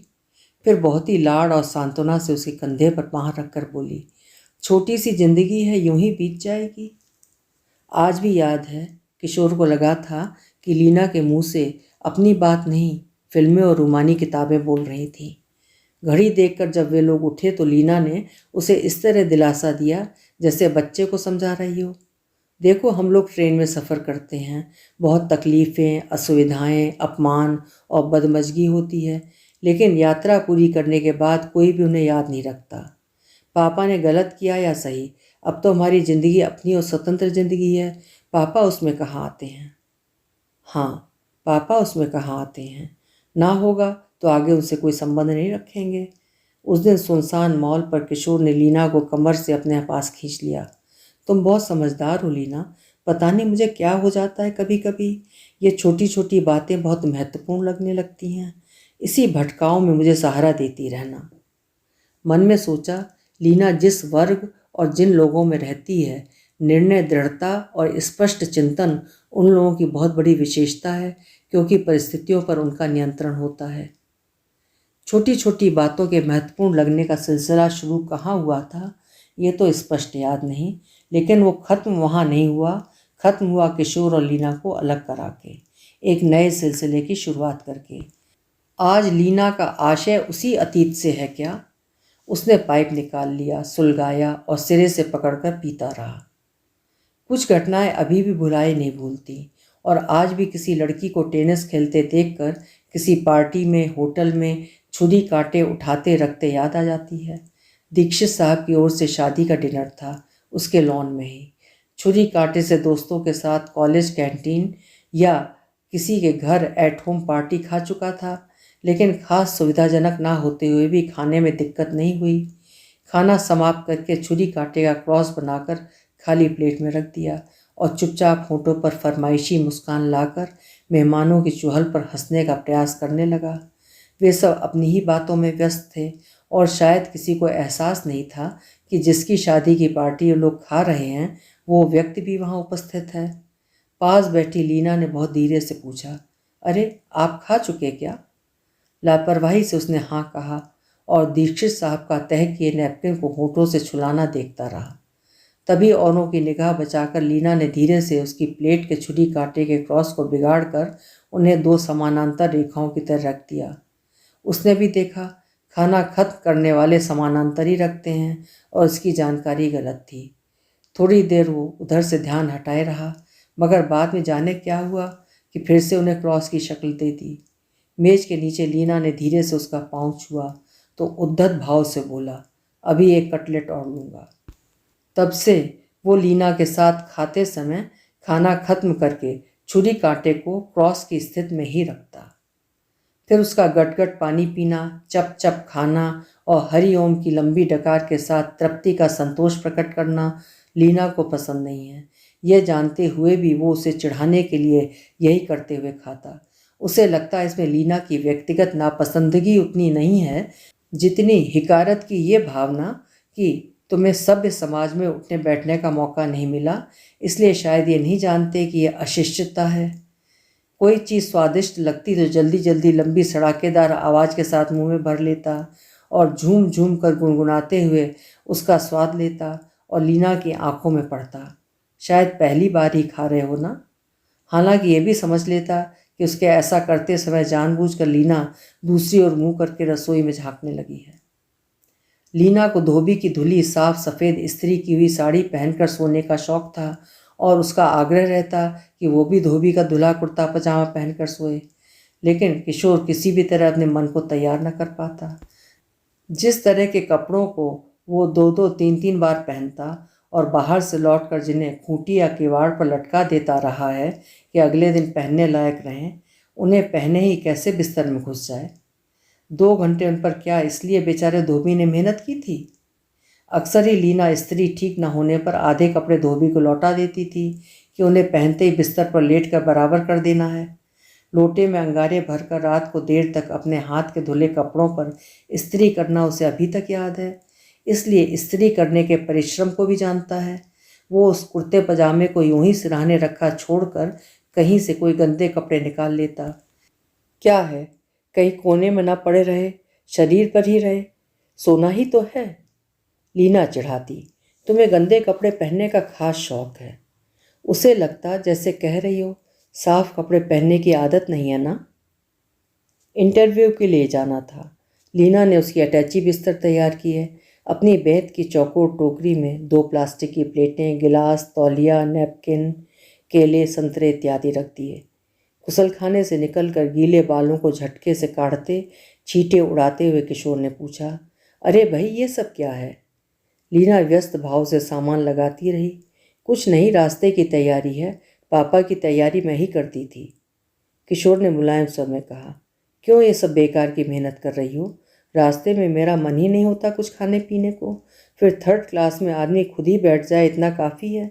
ये तामझाम जितना कम हो उतना अच्छा है, बेकार टूट टाट जाए। फिर जब कंघी अंदर रखकर लौटा तो असली बात कही, इसके लिए कुली अलग से करना होगा। अटैची बिस्तर का क्या है, लिए और हाथ में लटका लिए। लीना का हाथ रुक गया। उसने गौर से किशोर को देखा और उसके आगे बाईफोकल चश्मे से झांकती दीक्षित साहब की आंखें आ गईं। लीना को शौक था घर में अच्छे पर्दे हों और उसे लगता पुरानी साड़ियों के पर्दे क्या बुने हैं। घर में नए टी शर्ट की ज़रूरत थी। भेंट में मिले टी शर्ट दीक्षित साहब के साथ ही उस शहर में छूट गए थे और वहाँ जाना नहीं चाहता था वो। तय हुआ शाम को चलेंगे, लेकिन वो खुद ही कॉलेज से बाजार चला गया और जब आया तो 2nd ग्रेड का टी शर्ट साइकिल की डोलची में था। किसी बेमालूम सी चटक या टेढ़ेपन को कौन गौर से देखता है। चीज़ तो आधे दामों में आ गई। लीना ने देखा तो नाक भौं से कोड़ ली। क्या उठा लाए? अगले दिन वो खुद जाकर नया सेट उठा लाई। बोली, तुम्हारे पैसे नहीं खर्च किए हैं, अपने पैसों से लाई हूँ। अपने पैसों को लेकर उसके मुंह तक कोई बात आई थी तभी कोई आ गया। ये सब तो चला बिना बोले, लेकिन एक दिन जब रेस्तरां से निकले तो बोलने के लिहाज भी टूट गया। शायद उसे इतना बुरा न लगता, लेकिन साथ में था किशोर का एक सहकारी अंग्रेजी विभाग का मेहता। लीना का फाइनल था, इसलिए मदद करने अक्सर मेहता आ जाता था। शाम को प्रायः ही साथ ही प्रोग्राम बनता। कम से कम चाय साथ ही पीते थे। जब तक किशोर पैसे निकाले कि मेहता ने झटके से पर्स निकाल कर 10 का नोट थाली में फेंक दिया। टिप के 4 आने छोड़े और बाहर आते हुए बोला, मैं समझता हूँ इन बेचारों को ज़रूर कुछ ना कुछ छोड़ना चाहिए। ये होटल वाले ने देते ही क्या हैं, सारा गुजारा तो टिप पर ही चलता है इनका। हमारे ये टिप देने में सबसे ज़्यादा तकलीफ़ पाते हैं। लीना हंसकर बोली, बहुत दिल कड़ा करके छोड़ा तो एक आना छोड़ दिया। हम पूछते हैं यूँ पैसा फेंकने से फ़ायदा? उसने बचाव पक्ष की दलील दी। एक तो 2 पैसे की चीज़ के 4 आने दो, फिर ये टैक्स। मैं कहता हूँ ये टिपबाजी विदेशों में इतना बड़ा सिरदर्द हो गया है कि लोग परेशान हैं। दरवाज़ा खोला है, टिप दीजिए। लिफ्ट से आए हैं, टिप दीजिए। टैक्सी का भाड़ा दिया है, टिप दीजिए। होटल के बैरे ने आपकी डाक ला कर दी है, टिप चाहिए। टिप ना हुई साली मुसीबत हो गई। हमें तो इस सब को डिस्करेज करना चाहिए। भाई चीज़ों के दाम आप 2 पैसे और बढ़ा दीजिए, लेकिन टिप के नाम पर ये जेब कतराई तो बंद कीजिए। मैं तो इसके एकदम खिलाफ हूँ। वो लीना से बहस के अंदाज में बोलता रहा। खैर, अच्छा या बुरा, सभ्य समाज का एक तरीका बन गया है, लीना ने बताया। अच्छा, सभ्य समाज है? एक पूरे वर्ग को बख्शीश और टिप्स पर पालना गुलामी है। किशोर को गुस्सा आ गया। ऐसा ना करें तो ये लोग भी तो ठीक से सर्व नहीं करते, कोई सुनेगा भी नहीं। यानी जिसके पास टिप देने को फालतू पैसे ना हो उसे यहाँ आने का हक नहीं है? उसे ना खाने पीने का हक है, ना अच्छी जगह उठने बैठने का? उसकी बात में कड़वाहट आ गई। बिल के पैसे ना हों लेकिन टिप जरूर हो। इसे पर्सनल क्यों बनाते हो किशोर? लीना ने निर्णय के ढंग पर कहा। बहरहाल आपकी बात ठीक भी हो, फिर भी मैंने देखा है कि पैसा आपसे छूटता नहीं है। लीना ने मेहता के बढ़े हुए हाथ से पान लेकर मुंह में भर लिया। किशोर की आंखों के आगे बीवेयर ऑफ डॉग का फाटक घूम गया। बोला, लीना जी, मुझे मिलते हैं 200 रुपये, सो भी आज, और आपको रहने की आदत है उस माहौल में जहाँ 1000 रुपये तनख्वाह और 1500 रुपये ऊपर की आमदनी होती है। वे लोग 5 रुपये के बिल पर 1 रुपया टिप दे सकते हैं। उस दिन लीना की आंखों में आंसू आ गए थे और घर आकर तो फूट फूट कर रोने लगी। रात भर रोती रही और किशोर डरे बच्चे की तरह माफ़ी मांगता रहा। अक्सर उसे दया भी आती थी। लीना सब्जी काटती या झाड़ू लगाती, सफाई करती, कपड़े धोती, तो किशोर का मन एक अजीब करुणा से भर भर आता। बेचारी लाड प्यार नाज नखरों में पली लड़की कहाँ आ गई है। तब वो आगे आगे सारे काम कर देता। वो कपड़े भीगे छोड़कर आती तो धोकर सुखा देता। वो ब्रश करती तब तक खुद स्टोव जलाकर चाय बना देता। वो खाना बनाती तो नहाने से पहले कमरे झाड़ देता। लीना किताबें खोले पढ़ रही होती तो वो चुपके से बर्तन मल डालता। हालांकि ये चीज़ उसे और भी चुभती कि लीना जान गई है, फिर भी न जानने का बहाना करके बैठी पढ़ रही है। लेकिन देख कर अनदेखा करना मुश्किल हो जाता तो लड़ती और वो कहता, देखो लीना, मुझे ये सब करने की आदत है, शुरू से किया है। भाभी बीमार या बाहर होती थी तो सभी कुछ करता था, लेकिन तुमने तो रसोई में झाँक कर भी नहीं देखा होगा। उसका गला रुंध जाता। तुम क्या सोचती होगी लीना? कहाँ? लीना गहरी सांस लेकर झड़क देती। जब वो सच संवर कर बाहर निकलती तो किशोर उसे देखता रह जाता। हेयर स्टाइल, मैचिंग सेंस, हर चीज़ का चुनाव और स्तर, सभी में कुछ ऐसी नफासत और अभिजात्य रहता कि लगता जैसे वो किशोर से बहुत दूर चली गई है, अप्राप्य और दुर्लभ हो उठी है। उसे अपने आप बहुत ही छोटा अकिंचन महसूस होने लगता। वो खुद ही मानो अनधिकारी, गैर और अजनबी बनकर उसे ठगा सा देखता रह जाता। उस क्षण उसे लीना के सौंदर्य और सौंदर्य बोध पर गर्व मिश्रित संतोष जरूर होता, लेकिन पीछे कहीं रीढ़ के भीतर आशंकित भय सुरसुराया करता। सचमुच वो लीना के लायक नहीं है। कहाँ वो और कहाँ लीना? जरूर लीना भी तो अपने आप को और उसे देखकर कभी कभी सोचती ही होगी कि वो कहीं गलत कर बैठी है। जाने कैसे उसे विश्वास हो गया होगा कि अब लीना को उसके साथ आने का अफसोस होने लगा है। इधर वो अधिक सुस्त और उदास रहने लगी है। कहाँ इस समय वो किसी शानदार गाड़ी में बैठी घूमने जा रही होती और कहाँ बार बार धूप में रुमाल से गले कनपट्टियों का पसीना पोंछती, धूल धक्कड़ में रिक्शे में लदी पहिए से साड़ी बचाती चली जा रही है।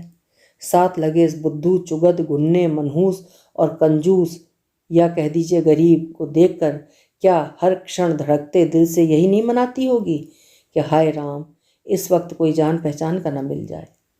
हालांकि वो खुद भी बहुत ख्याल रखती थी कि जब किशोर उसके साथ हो तो सबसे अच्छे कपड़ों में हो, मगर उसके पास अच्छे कपड़े थे कहाँ। देखो, कल एक जहाज़ क्रैश हो गया। आईएसी का विस्काउंट था।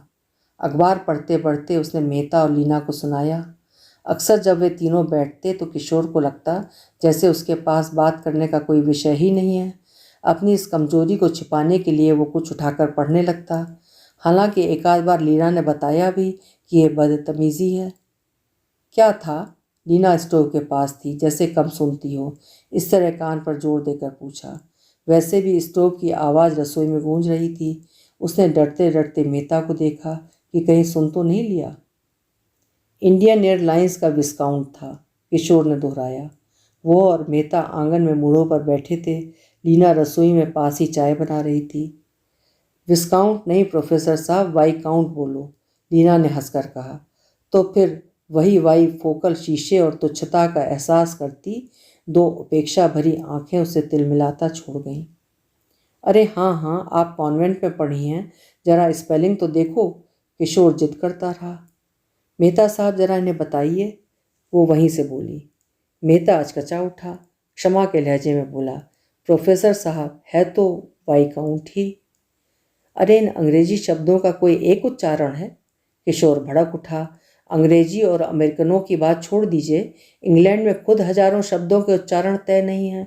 एक अंग्रेज बोलता है डायरेक्शन, दूसरा कहेगा डायरेक्शन। एक कहेगा ऑफिन, दूसरा बोलेगा ऑफ्टिन। लिखा है ल्यूटिनेंट, पढ़ रहे हैं लेफ्टिनेंट। लिखा है स्कीइंग, बोल रहे हैं शीइंग। स्पेलिंग है GAOL, बोला जा रहा है jail. I hate this language, जो सिर्फ कॉन्वेंट के बच्चों की बपौती हो, यानी गरीब आदमी की पहुंच से बाहर हो। The language of imperialists and bureaucrats. और इस शब्द के याद आते ही उसे लगा जैसे वो मेहता और लीना को ही नहीं, इन दोनों के पीछे कहीं छिपे खड़े दीक्षित साहब को ये सब सुना रहा है। साले हमारी जबान को कहेंगे वर्नाक्युलर। जानते हैं वर्नाक्युलर माने क्या होता है? Vernacular means the language of Roman slaves, जन्म जन्मांतर के गुलामों की जबान। उसके गुस्से पर लीना जोर से हंस पड़ी। लेकिन इस पर इतना गुस्सा होने की क्या ज़रूरत है? अपनी गलती मान लीजिए ना। और नाराज होकर भी वही भाषा बोल रहे हैं जिस पर नाराज हैं। वो हत्ती टिकाकर हंसती रही। शटाप। जाने उसे क्या हुआ कि जोर से उसने अखबार जमीन पर पटका और झटके से उठ खड़ा हुआ। ठीक है, हम कॉन्वेंट में नहीं पढ़े हैं, हमारे उच्चारण खराब सही, लेकिन उसी कॉन्वेंट ने तुम्हारा दिमाग खराब कर दिया है। और वो मेहता को स्तब्ध छोड़कर बाहर चला आया। जाते हुए कह आया, मैं गरीब आदमी हूँ लीना, लेकिन मेरी अपनी इज्जत है। बाद में अपनी उत्तेजना पर उसे अफसोस होता रहा। 3-4 दिनों के तनाव रोने धोने के बाद उसने खुद लीना से माफ़ी मांगी कि गलती उसकी थी। ना मालूम उसे क्या हो जाता है, क्या हो गया था, नहीं क्या होता चला जा रहा था, समझ में नहीं आता था। उसे जैसे लीना से उसके सामने पड़ने से डर लगने लगा था। लीना की एक खास तरह की दृढ़ या जिद्दी मुद्रा है जिसके सामने वो नर्वस हो जाता है और या तो कुछ ऊल जलूल कह बैठता है या उससे ऐसा ही कुछ हो जाता है। उसे हमेशा खतरा रहता है कि ना मालूम किसी मजाक या गंभीरता में वो क्या कुछ कह दे और लीना का चेहरा सांवले गंभीर चेहरे में बदल जाए और वहाँ बाईफोकल चश्मा उभर उठे। वो अपनी थीसिस के सिलसिले में रोज़ सांझ को यूनिवर्सिटी लाइब्रेरी जाता था और लीना इम्तिहानों की तैयारी करती थी। प्रीवियस में 58% नंबर थे और अगर इस बार तैयारी ठीक हो जाए तो कमी पूरा करके फर्स्ट क्लास लाया जा सकता था। इसलिए नियमित रूप से मेहता की मोटरसाइकिल दरवाजे पर 5 बजे आ खड़ी होती। तीनों साथ चाय पीते। उस क्षण लीना सबसे अधिक प्रसन्न रहती। वैसे प्रायः ये उसकी शिकायत रहती थी कि ना तो हम किसी के यहाँ जाते हैं, ना किसी को चाय पर बुलाते हैं। तब उसे ख्याल हुआ था कि सचमुच उसका परिचय कितने कम लोगों से है, ऐसे लोगों से जिनके साथ संपर्क रखने में लीना को प्रसन्नता हो। इसलिए वो अक्सर ही चुप रहता और ख्याल रखता कि कहीं चाय से सुड़ सुड़ की आवाज़ ना हो, या वो दांतों के पीछे जीभ लगाकर अपनी प्रिय चीस चीस न कर बैठे। खाने के बाद एक दिन वो परम तृप्त भाव से यूं ही दांतों से जीभ लगाकर सांस खींच रहा था जिससे आवाज़ होती थी। लीना खा रही थी। अचानक बोली, फॉर गॉड सेक ये मत करो, मुझे उल्टी हो जाएगी। और तब से जब भी वो ऐसी आवाज़ निकालता कि लीना का ये वाक्य उसकी चीस चीस को बीच में ही रोक देता। वो और मेहता कपड़ों की बातें करते, फिल्मों की बातें करते, दिल्ली और बम्बई के होटलों की बातें करते, ड्राइविंग और पार्टियों के दिलचस्प किस्से सुनाते। मिसेस किशोर, आपने रेस ऑफ रांचीपुर देखा है? भुवाल सन्यासी वाले किस्से पर बेस किया है। और वो फिल्मों की कहानियां सुनाने लगता। लीना उत्सुक मुग्धता से सुनती रहती या कभी लीना सुनाती।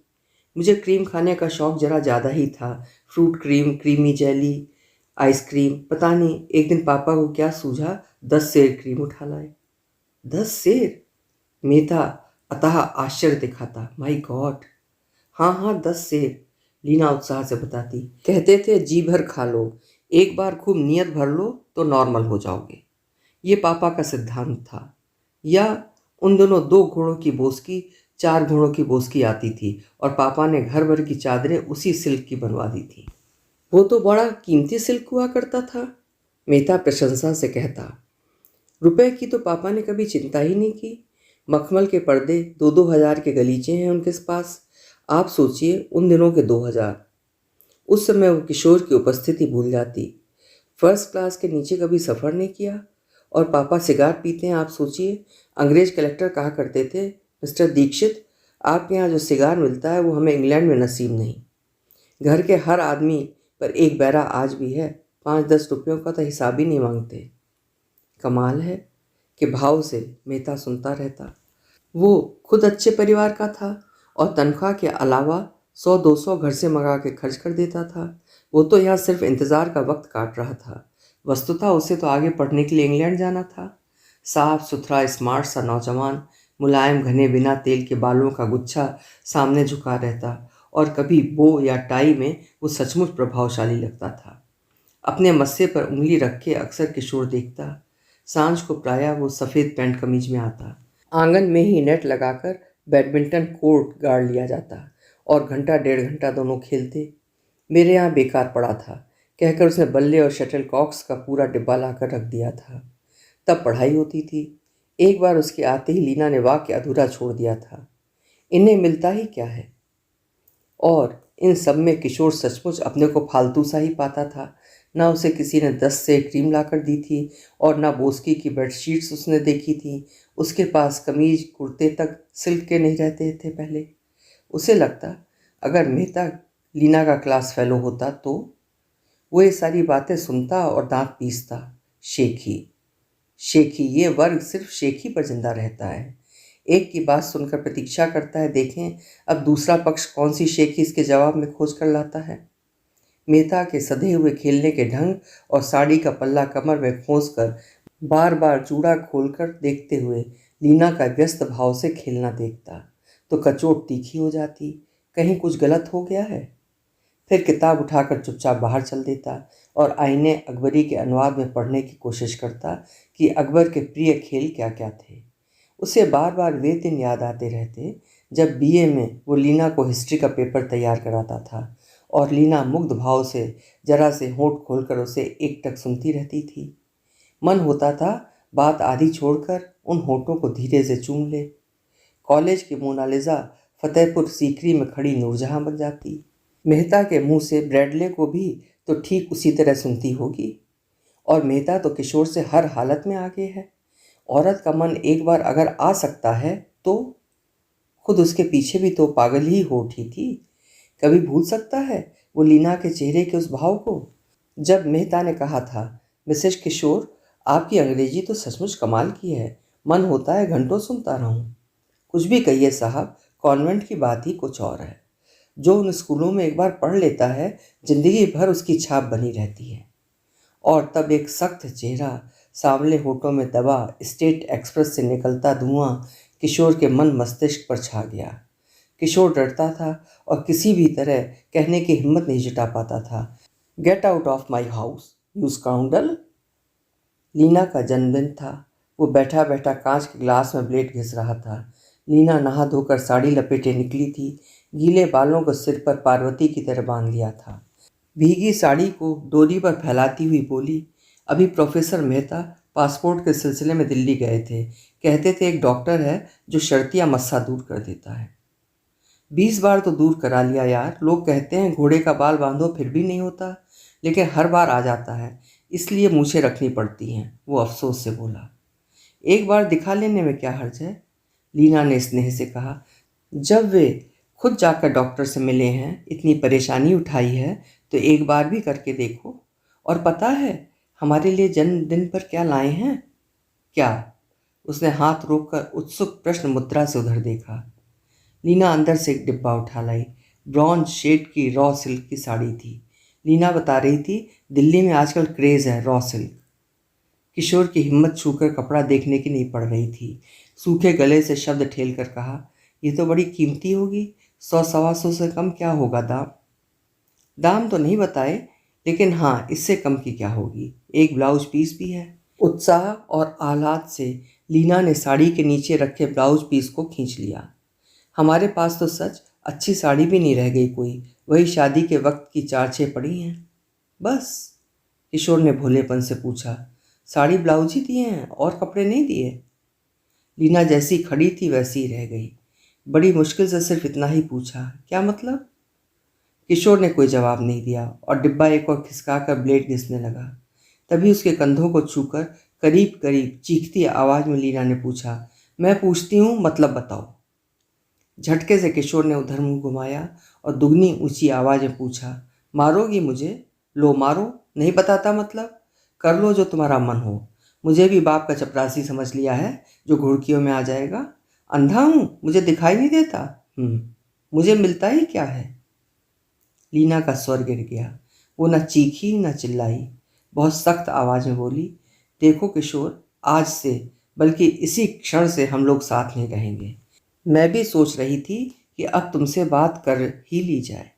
न तुम अंधे हो न बहरे, तुम सिर्फ इन्फीरियॉरिटी कॉम्प्लेक्स के मारे हुए हो, इसलिए तुम्हें मेरी हर बात वो नहीं लगती जो होती है। उसके पीछे और बातें दिखती हैं। मैं समझती थी कि मैनर्स, बातचीत, उठने बैठने के तौर तरीके और व्यवहार ऐसी चीज़ें हैं जिन्हें बहुत जल्दी बदला जा सकता है, सीखा और भुलाया जा सकता है, लेकिन इस कॉम्प्लेक्स का कोई इलाज ही नहीं। तुम्हें मेरे हंसने, बोलने, चालने सब में शेखी और दिखावा लगता है। हाँ हाँ, मैं जाहिल हूँ, बेवकूफ़ हूँ। झटके से किशोर उठा और पूरी ताकत से कांच के ग्लास को जमीन पर पटक कर बकता रहा। लाट साहब की बच्ची कहती है हमें इन्फीरियरिटी कॉम्प्लेक्स है। हम में बातचीत, उठने बैठने के मैनर्स नहीं हैं। हम कंजूस और बदजबान हैं। बड़े बाप की बेटी और मिठबोली तो आप हैं। या तो जो मन में आए सो करने दो, या ये सब सुनो। जिंदगी तबाह करके रख दी। भाई भाभी के पास नहीं गए, माँ बाप की तरह उन्होंने लिखाया, पढ़ाया, और शादी के बाद उन्हें धेले की मदद नहीं कर सके। अपने लिए एक रुमाल नहीं लिया, कुछ बचे तो लें। दिन रात कॉलेज में मेहनत करो, थीसिस के बहाने ट्यूशन करने जाओ, और यहाँ दिल में भरी है कोठी, बंगला, नौकर चाकर, बाप की नवाबी।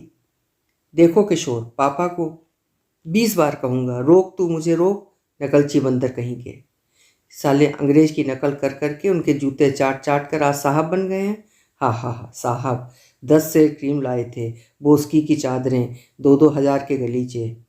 पता नहीं क्या क्या बकता झकता वो बाहर चला गया और सारे दिन अपने आप से बातें करता सड़कों पर भटकता रहा। दिन छिपे के बाद जब डरता डरता आया तो दरवाजे पर ताला था और लीना चली गई थी।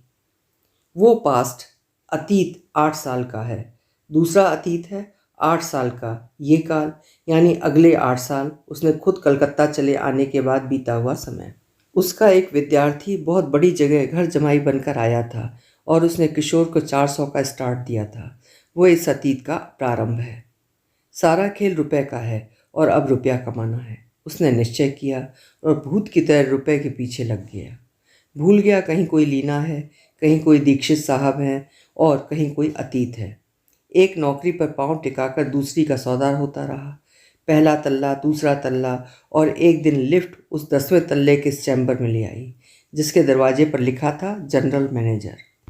मगर नहीं, संपर्क लीना और दीक्षित साहब से न रहा हो और उसने 2 साल पता न लगाया हो कि लीना कहाँ है। भूला वो दोनों में से एक को भी नहीं था।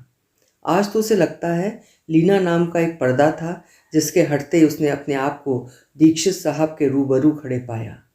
पर्दा कहना भी गलत होगा, वो सिर्फ एक मेज का तख्ता थी और उस पर कोहनियाँ टिकाकर वो और दीक्षित साहब पंजा लड़ा रहे थे, अपनी अपनी शक्ति आजमा रहे थे। जिस दिन उसने जाना कि लीना ने लेक्चरशिप ले ली है, उस दिन उससे सचमुच बहुत संतोष हुआ। चीस चीस की अभिव्यक्ति के साथ उसने महसूस किया कि अपराध का बोझ उसकी छाती से दूर हो गया है। दूसरे तरीकों से उसने ये संदेश भी भिजवा दिया कि लीना चाहे तो किसी के साथ, चाहे मिता के साथ ही सेटल हो जाए, उसे कोई आपत्ति नहीं होगी। वो चाहेगी तो कानूनन भी भरसक सब कुछ करने को तैयार है। उसे लीना से कोई शिकायत, कोई द्वेष नहीं है। बाद में सुना मेहता इंग्लैंड से किसी को ले आया है। बहरहाल इस निश्चय के साथ ही उसे लगा कि वो लीना को भुला सकने में सफल हो गया है। सभी से गलत निर्णय हो जाते हैं। पूरे होश हवास में सारा आगा पीछा सोचने के बावजूद हम लोग एक दूसरे के लायक नहीं थे। यूँ अक्सर ही उठते बैठते, खाते पीते लीना के साथ वाले दिनों की तस्वीरें दिमाग में कौंती थीं और आज ये आंख सकना उसके लिए असंभव हो गया है कि कितनी घटनाएं और बातें वास्तव में हुई थीं और कितनी उसकी अपनी कल्पना की उपज हैं। उनकी असलियत में उसे खुद भी विश्वास नहीं है कि उसने ये तो मान ही लिया कि उन दिनों जिस अस्वाभाविक मानसिक तनाव और दबाव से वो गुजर रहा था, उसके रहते हुए बातों को सही परिप्रेक्ष्य में ले सकना सचमुच उसके लिए असंभव था। साथ ही वो इस बात को अच्छी तरह जानता था कि लीना मर जाएगी, आत्महत्या कर लेगी, लेकिन ना तो किसी के साथ सेटल होगी, ना उसके सामने झुकेगी। झुकना, पछताना, समझौता करना उसके खून में ही नहीं है। एक तो वो खुद इतनी निर्णय, दृढ़ और फिर उसकी अफसरी वर्ग के संस्कार जो व्यक्ति को तोड़ देते हैं, बिखरा कर चूर चूर कर देते हैं, लेकिन झुकने नहीं देते। उसकी रग रग में सिगरेटों से काले पड़े होंठ और बाईफोकल चश्मे से झांकती काली खुर्राट आंखें तैरती हैं। किसी ने बताया था कि दीक्षित साहब हार्ट फेल हो जाने से चल बसे हैं। न उसे अफसोस हुआ न खुशी। वे रहें न रहें, उसकी दुनिया में कोई फर्क नहीं पड़ता। वो प्रतीक्षा जरूर कहीं मन में उन दिनों करता रहा कि उनकी मृत्यु की सूचना तो कम से कम उसे मिलेगी ही, लेकिन कोई सूचना उसे नहीं दी गई। स्टेट्समैन के पर्सनल कॉलम में उसके न रहने की सूचना को जरूर पक्का कर दिया। लीना ने मसूरी में हैंक मैंस के सामने चलते हुए कहा था। उसे अभी भी वो जगह याद है। हमारी अपनी स्वतंत्र जिंदगी है, पापा उसमें कहाँ आते हैं। लेकिन वो एक बड़ा झूठ था, बहुत बड़ा और यंत्रणादायक झूठ, क्योंकि जिस दिन उन्होंने लीना को स्टेशन पर विदा किया था, 5,000 के साथ बंद लिफाफे में बैठकर वे खुद किशोर की जिंदगी में भी घुस आए थे और अनचाहे मेहमान की तरह उसके अस्तित्व पर हावी हो गए थे, जिनमें 7 जन्म में वो जाने को नहीं कह सकता था और जिनकी उपस्थिति उसकी नस नस को तड़काए दे रही थी। हाँ, जिस दिन लीना नाम का पर्दा बीच से हटा या उसने जाना कि लीना सिर्फ मेज का तख्ता थी और वे दोनों उस पर अपनी अपनी कोहनियाँ टिकाए शक्ति आजमा रहे थे, उसी दिन महसूस किया कि उसकी असली लड़ाई दीक्षित साहब से है। वो मैनेजर हुआ तो पहली बात उसके मन में उभरी, दीक्षित साहब अब तो कमिश्नर होकर रिटायर हो गए होंगे। इनकम टैक्स के मामलों में तो उनका कोई जवाब ही नहीं है। सरकारी आदमी रहे हैं, 20 ताल्लुकात होंगे और सारी भीतली पोल उन्हें पता होंगी। सेठ से कहकर क्यों ना उन्हें यहाँ बुलवा लिया जाए। उसके नीचे काम करेंगे और चैम्बर में आने से पहले खट खट करके कहा करेंगे, मे आई कम इन सर। वो बैठा बैठा उनकी फाइल के कागज़ों पर दस्तखत करता रहेगा और वे अदब से एक और खड़े रहेंगे। वो भारी आवाज़ में कहेगा, मिस्टर दीक्षित, आपने वो जुपिटर प्लाईवुड का एनुअल स्टेटमेंट तैयार नहीं कराया? उसे परसों जाना है। उसकी ही वजह से नए परमिट बहुत डिले हो रहे हैं। और कल्पना में मेज के पास खड़े दीक्षित साहब से ये सब कहकर उससे आत्मिक प्रसन्नता हुई। तभी शंका हुई, उसके सामने वो ये सब कुछ कह पाएगा? उस समय ना उसका सर हकलाएगा न जबान लड़खड़ाएगी। असंभव। वे बात जैसी तेज निगाहें, वो चेहरे की अभेद्य भावहीनता, उन सब का सामना वो कभी भी नहीं कर पाएगा। यहाँ आकर वे जिंदगी भर कोई काम न करें, वो उनके सामने कभी भी जबान नहीं खोल सकेगा। 4वीं-5वीं क्लास में जिन सिमियन साहब से उसने केन खाए हैं, उन्हें आज भी चाहे 125 रुपये ही मिलते हों, उनके सामने उसकी आंख नहीं उठ सकती। वो भय अब उसकी प्रकृति बन गया है। उसे याद है, चुपके से पीछे वाले बरामदे के पास वाली खिड़की के नीचे वो साइकिल खड़ी करना और बिना जूतों की आवाज़ किए लीना को पढ़ाने चला जाता। बाहर निकलता तब तक दीक्षित साहब आ गए होते, या तो बीच वाले कमरे में चाय पी रहे होते या बाहर अल्सेशियन कुत्ते को लिए लॉन में चहलकदमी कर रहे होते। माली को तरह तरह के आदेश दे रहे होते। चोर की तरह वो बरामदा उतरता, कहीं निगाह न पड़ जाए, उसे बुला न लें। साइकिल ऐसे हड़बड़ाता हुआ निकलता मानो वे भी उसके पीछे पीछे आ रहे हों। बाहर सड़क पर आकर खुली सांस लेता और इस तरह सिर झटकता जैसे पानी की दमघोट सतह के नीचे दबा जा रहा हो। वे देख लेते तो बुला भी लेते, किशोर बेटे कैसे हो, लो चाय पी लो। उनके सामने रहना कितना कष्टकर अनुभव था। वे बहुत कम ही बोलते थे, सिगार को होठों में घुमाकर पपोलते हुए कुछ सोचते रहते, बार बार माचिस जलाते रहते, लेकिन वे 2 क्षण उसके लिए 1000 इम्तहानों में बैठने से ज़्यादा दुस्सह होते।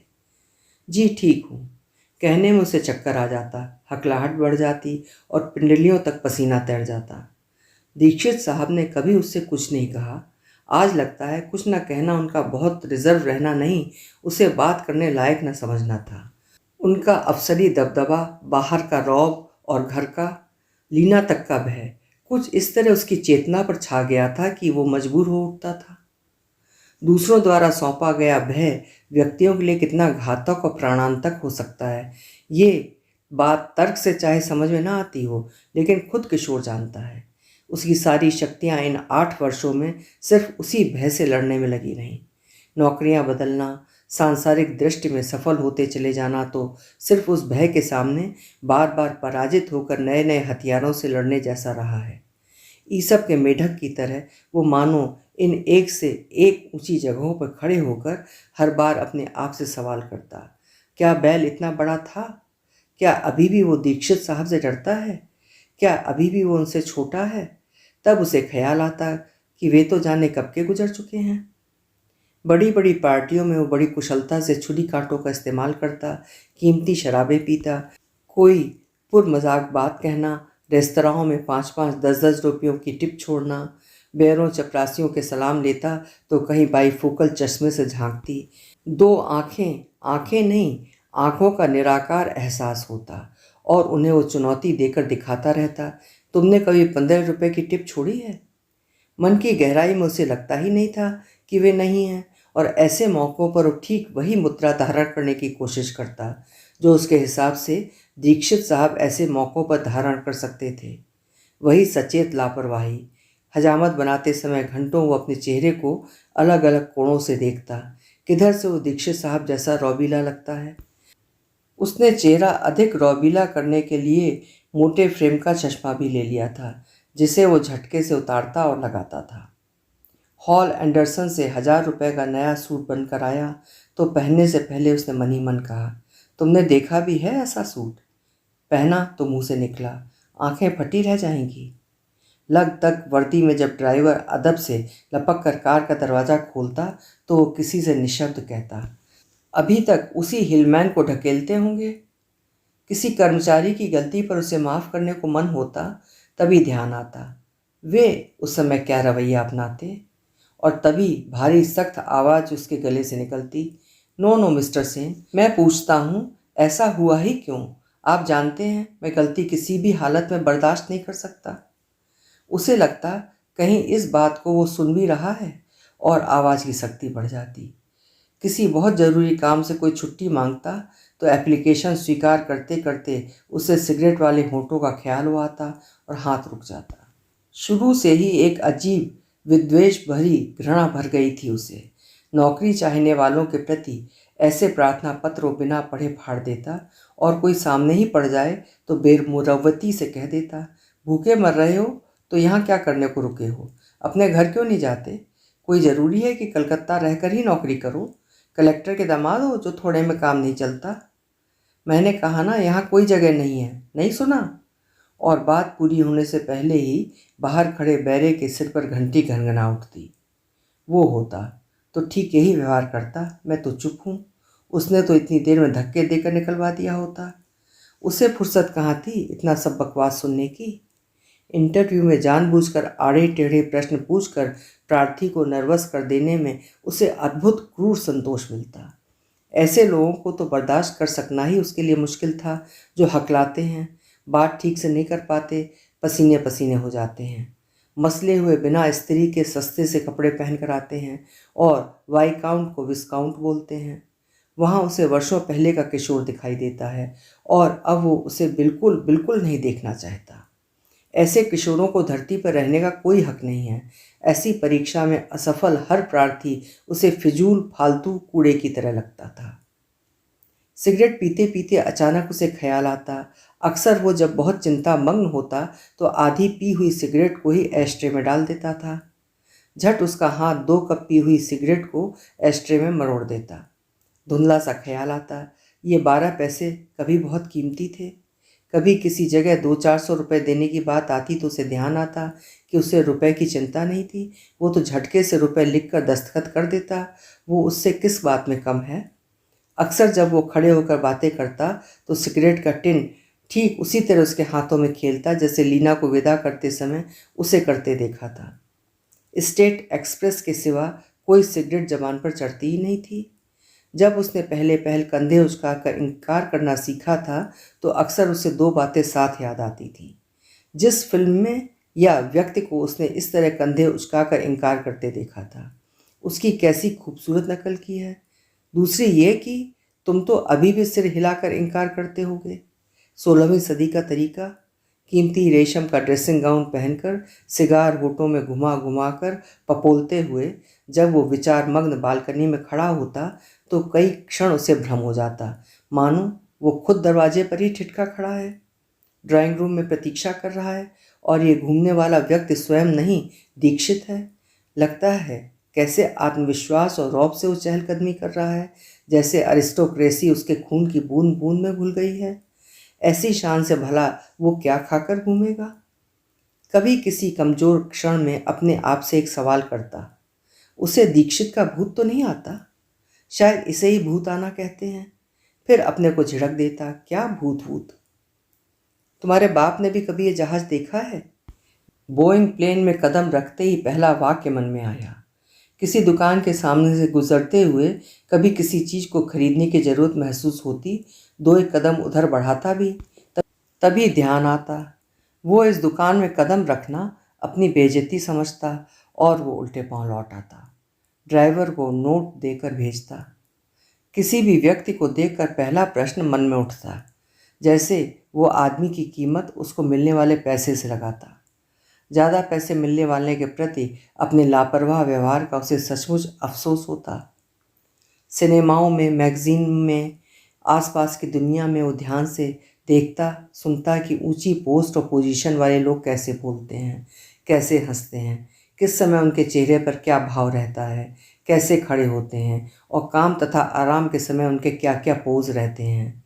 और जब उन्हें निर्व्याज सरलता से नकल कर लेता तो सुनाता, सुना साहब बहादुर, ये नए अफसरों के उठने बैठने बोलने चालने के ढंग हैं। नीचे वाले कहते, बॉस बड़ा सख्त है, तो मन में कोई कह उठता, देखा इसे कहते हैं अफसरी। उस गांव में तुम राजा बन बैठे हो, यहाँ आओ तो आटे दाल का भाव पता चले। फिर संतोष से उसका चेहरा खिल उठता। The respect I command was yet an unrealised dream for you. जब कभी वो घबरा जाता या परेशानियों से बेचैन हो उठता और उसके घुटने जवाब दे जाते, तब वो उसके उस सुप्रीम कॉन्फिडेंस का ध्यान करता और सचमुच ही मन में एक उत्साह और शक्ति भर उठती। चेतना में कभी प्रसन्न सुख का विस्मय क्षण भी आता। कैसी अजीब बात है, मैं उसी के हथियारों से उससे लड़ रहा हूँ, सफलतापूर्वक लड़ रहा हूँ। इस प्रकार एक अनवरत अघोषित युद्ध था जो हर पल अस्तित्व के रेशे रेशे में चल रहा था, और उसकी उपस्थिति ही उसकी जीवनी शक्ति का पर्याय बन गई थी। जो घोड़े पर चढ़े उद्धत सवार की तरह एड़े मारती थी, कोसती थी, और ये सब उसके लिए सांस लेने जैसा स्वाभाविक हो उठा था। लेक से उठकर किशोर गाड़ी के पास आया तो उसका सिर घूम रहा था। अनमयस्क भाव से दरवाजे के हैंडल वाली चाबी का सुराग टटोलता रहा। फिर इंजन स्टार्ट करके देर तक यूं ही बैठा बाहर देखता रहा, अत्यंत तटस्थ, निर्वेद, जैसे ऊंचाई पर खड़े होकर नीचे घाटी में पड़े घायल पस्त सिपाही को देखकर मन में करुणा उमड़ आई थी। उसकी आंखें फिर सजल हो आईं। दो दुर्धर्ष शक्तियों के बीच लीना, एक निरीह लड़की लीना, पिस गई। क्या हम अतीत को भुला नहीं सकते? किशोर को लगा ये लीना ने माफ़ी नहीं मांगी, पहली बार दीक्षित साहब के वास्तव में मर जाने की खबर दी है। तो सच में ही ताकत आजमाता। दूसरा हाथ लीना का नहीं था। लीना तो सिर्फ मेज पर एक तख्ता थी, दूसरा हाथ उसका था। बेचारा, उसे पहली बार लगा महाराणा प्रताप के टूट जाने की खबर से अकबर को कैसा लगा होगा, एक वीर प्रतिद्वंदी की पराजय पर कैसा लगा है। फ्लैट पर आकर उसने सबसे पहले रामन को फ़ोन किया। रामन, सुबह बर्टन को फ़ोन करना है, दिल्ली, मैं शायद नहीं जा पाऊँगा, तबीयत अच्छी नहीं है। फिर बातें तो सारी अंतिम रूप से बड़े बाबू को ही तय करनी है, मैं सुबह उनसे बातें कर लूँगा। फिर मानो अपने को जैसे तैसे उठाकर उसने पलंग पर डाल दिया। फेफड़ों में गहरी सांस लेकर धीरे धीरे छोड़ी तो महसूस हुआ वो बहुत बहुत थक गया है। 30-35 की उम्र तक आदमी में उत्साह होता है और हर नई जगह उसे ललकार कर बुलाती है। 40-42 तक थकान शक्तियों को चूस डालती है। ऐसे ढीले तन और मन से अब जिंदगी का ढर्रा बदलना, नए सिरे से नई जिम्मेदारियों को ओढ़ना, और फिर आखिर उसे अब ज़रूरत भी क्या है? वो अब रह ही कहाँ गया जो। अभी आप सुन रहे थे राजेंद्र यादव जी की लिखी हुई उनकी प्रसिद्ध कहानी टूटना।